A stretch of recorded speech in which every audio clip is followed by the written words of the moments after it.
but I'm the one with the little pocketbook and following the Of steps. course.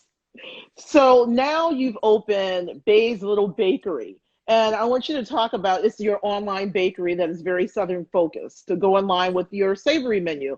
I want you to talk about how that actually came about. Well, actually, the pandemic definitely pushed me that way. So we obviously everyone was, even if you weren't out of work, you were probably working less than normal, and that was me. Like we were working, and I was working, but it was a lot less than I normally was. So I thought that it'd be a great opportunity for me to sharpen up a skill that I thought that I also needed some help with, and that was baking and pastries. But the way that it came about, as far as me doing this bakery now, was there's a lady from the French pastry school who I had a relationship with back when I was working with hotels, and I would reach out to French pastry school, and we would we would try to get students from there, things like that. Her name was Ann Kaufman. So either way, she was promoted. She started the butter book. I think she's kind of doing dual positions now, but she's doing the butter book and the French pastry school. And I congratulated her on the new position via LinkedIn. And then she reached back out to me and she's like, hey, maybe you should look into this as well. Like it might be something that would interest you. So right away, I started taking the classes, the online baking classes with the butter book. And I was doing it just to kind of sharpen up some things. But the more things that I would make at home, the more confidence I began to build. And I felt like, wow, I feel like I'm actually good at this. Would you try And it out on your family? yeah, yeah, yeah. So I was trying different things at home, around the house, and some of the things with the cooks as well in the restaurant. And I remember one of my cooks actually had the idea too, like maybe we should start to implement some of this on the menu, because on the menu we sell beignets. And he's like, maybe we should have beignets and something else just so you can keep the practice, because I made homemade croissants, homemade bagels, different buttercreams, different cakes, things like that. So I thought like, hey, you know what? Maybe we will, as far as adding just one item here or there. The reason I decided to go with the online bakery, it was actually a number of reasons. One of them was because we started offering these meals for the holidays, for Mother's Day, for Easter, for Father's Day, and we were doing it via our cash drop, which is our online ordering link. It's on our Instagram bio, actually on our website as well. And the feedback, not really even the feedback, but just the way that system was working out for us, as far as you pre-order your meal for Mother's Day, you pick it up the day of. I thought like, wow, this could be easily transitioned into a bakery that I can offer in the restaurant, a pre-order bakery, which is what we're doing now. We're doing the pre-order bakery. And I also, another reason for that also was there's a pizza place in Bucktown. It's called, I don't think, I know it didn't start in Bucktown, or it didn't start in that location, but it's called My Pie. You probably heard of it. Hmm. They have a deli within the same location.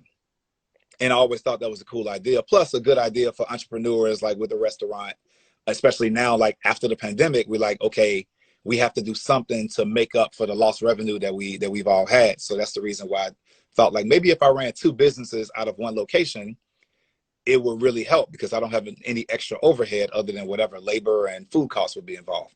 Hmm. So that was kind of where the bakery idea came from. Like instead of offering just one item, maybe we'll offer a few items. I'm trying to keep the menu at 10 or below items, and then we'll you know basically help people pre-order.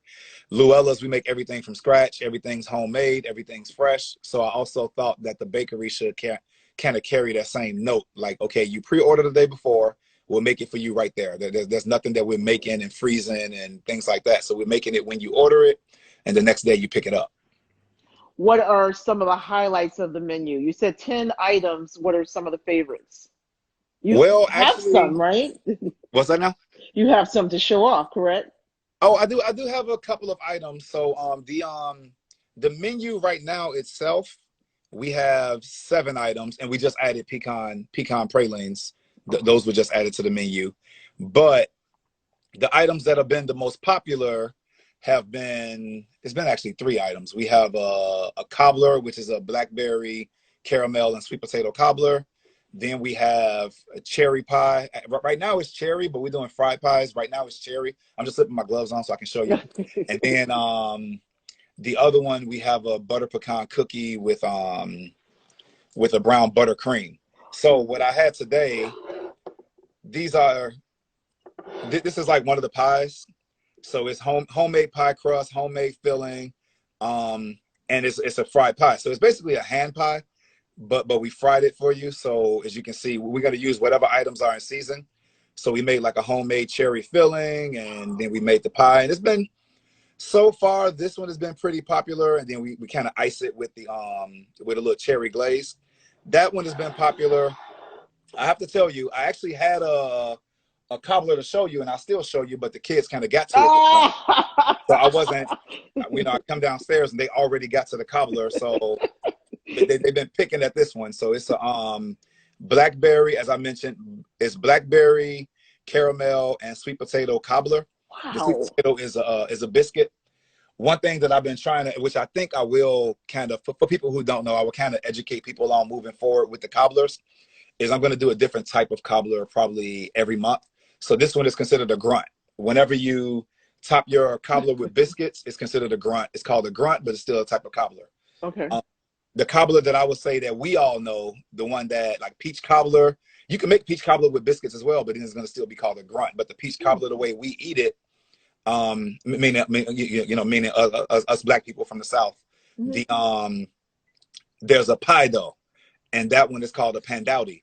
A lot of us put the pie dough on the bottom and the top, but it's really supposed to be only at the bottom to be like a true cobbler. So that one we may introduce too, because I've been getting a lot of requests for peach cobbler. But I do have one more thing I wanted to show you, because today is my daughter's birthday. So I made this cake today. It's going to be actually it is. It's a salted caramel cake with a caramel buttercream. So basically, we made the caramel. Then the cake itself is brown sugar, brown butter cake, and then it's topped with it's glazed with a brown. I'm losing my thought now. So either way though, it's glazed with a caramel buttercream, and then it's topped with the homemade caramel as well. So you have homemade fresh caramel on top, and you also have the caramel in the buttercream. So she hasn't seen this yet, right? She hasn't seen it yet. Okay. She hasn't seen it yet. Yeah. But, how are you going to keep them out of it? If you couldn't keep them out of the cobbler, how are you going to keep them off the cake? Well, the cobbler was outside at room temperature. The cake was hidden in the fridge. So okay. I have to hide the cake until they good luck with that, so we can sing happy birthday and everything. But that particular cake is the one that I plan to present next month, since we're going to change the menu every month. Awesome. Right now we're doing the hummingbird cake. But the next one would be the caramel cake. And that's also based off feedback. I did a little post the other day just asking people what they would like to see next. Most people said peach cobbler. I'm like, what would you like to see next, period, in general? So like whatever people request, I would actually do. Even if they will request something that I haven't done, I have enough time to actually like try it and kind of perfect it before I try to present it to people. So either way, peach cobbler was asked for the most. And people did ask for pineapple upside down cake. I think that was one person. But other than that, the cake that was requested was a caramel cake, caramel cake, whatever you call it, whatever you want to call it, I would say. Can you talk about the hummingbird cake again? And can you give us a history of what that cake is about, as well as what's inside of that cake? Because I know some people do it differently, but I want you to talk about that. Okay, so the hummingbird cake itself is actually a cake that's from Jamaica, but you find it a lot in the South. And honestly, my thoughts, because the cake itself is like a banana nut bread. So my thoughts were like, hey, maybe someone in Jamaica, which I always say was like a cool person that came up with an idea, like maybe I'll take this banana nut bread and I'll add some pineapple to it as well.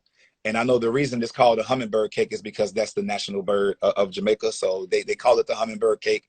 Plus, it's supposed to be a light cake, which is another reason why it's called a hummingbird cake. So it's like as light as a hummingbird. Mm-hmm. So it is from Jamaica. So it is like a Caribbean cake, but you do find it on a lot of menus in the South. So that's why I figured like, hey, you know what, maybe that'll be a good one to start off with. And we've been getting some really good feedback on that one as well. And a lot of people